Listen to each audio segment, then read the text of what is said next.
What can you expect at closing? Okay, so closing in Arizona, I've done a video on the difference between signing day and closing day. Closing day is the day that you officially, according to the county or to Maricopa County or whatever county in Arizona that you're buying in. I primarily work in Maricopa County. Closing day is the day that you actually officially take possession of the home. So what happens leading up to that is you're going to sign your documents a few days prior to the actual closing date. If you're buying a home with a loan, it's usually a couple days before. Title company, once they receive your loan documents, will call you. They'll schedule a signing. That usually takes about an hour or so.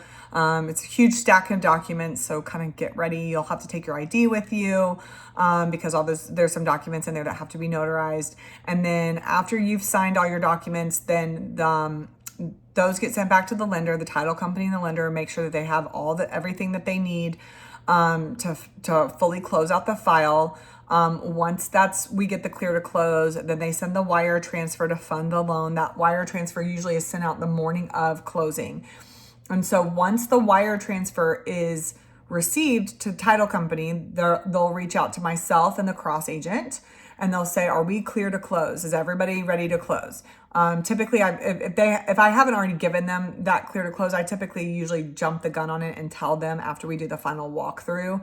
If I'm representing the buyer, or if after the final walkthrough is done and everybody's in good shape there, I usually go ahead and just email title and let them know whichever side that I'm representing is good, like we're ready to close.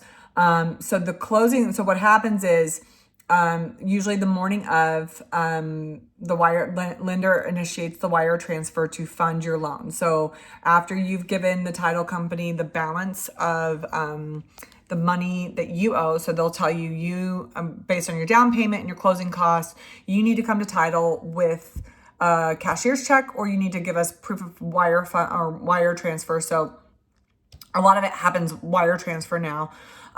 You'll wire your money to title company. They confirm that they've received it. The lender wires the balance of the loan, so what you're borrowing to purchase the home. They send that over to the title company. Once all the funds are received to pay for this home, then we go ahead and we do what's called release to record.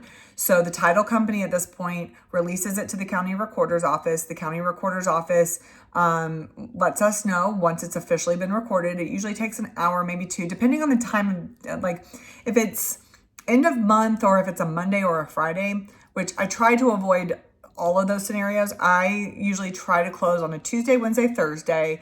And I definitely try to do it before the end of the month. I hate end of month closing, and end of week closings they can get precarious. So in case something happens with the loan, or you'd be surprised all the things that can go wrong.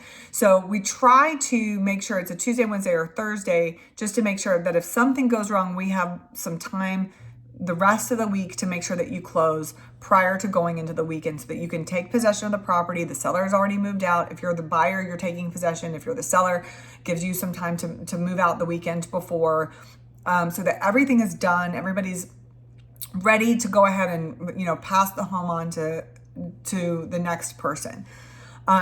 Once everything's released to the county, then we kind of sit around and we wait. So depending on how busy the county is with closings that day, they will notify the title company that it's officially recorded, and which means we have closed. So recording and closed mean the exact same thing. It's just the terminology. There's just different real estate terminology versus street terminology when it comes to these things.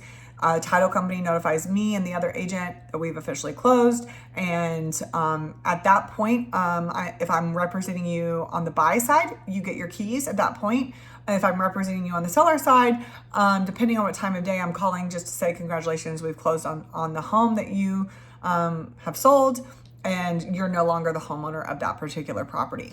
So it's a little anticlimactic, I'm not gonna lie. Like, signing day is very exciting, but then it's like kind of like you're not getting your keys that day, but you're signing all of the papers that day.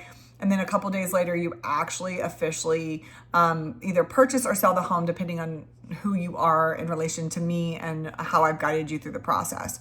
But that's basically closing day. It's a little bit like you'll probably go about your normal day and like just wait for phone calls from me or an updated text message like, this is where we're at in the situation.